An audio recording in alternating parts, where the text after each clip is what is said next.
IPL 2026 કાલે હાલત બહુ ગંભીર હૈદરાબાદ અને રાજસ્થાનની મેચમાં.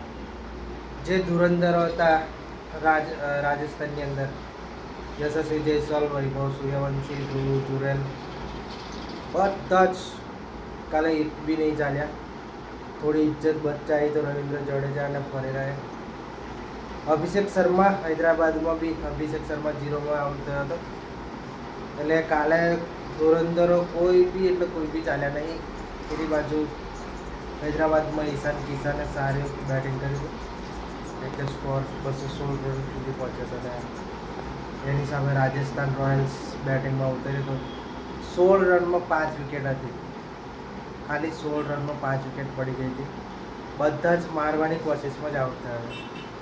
એટલે હરેક જે દિવસ આપણો ના હોય, એટલે સોચી સમજીને બધું કરવું જોઈએ. ચલો મળીએ નેક્સ્ટ.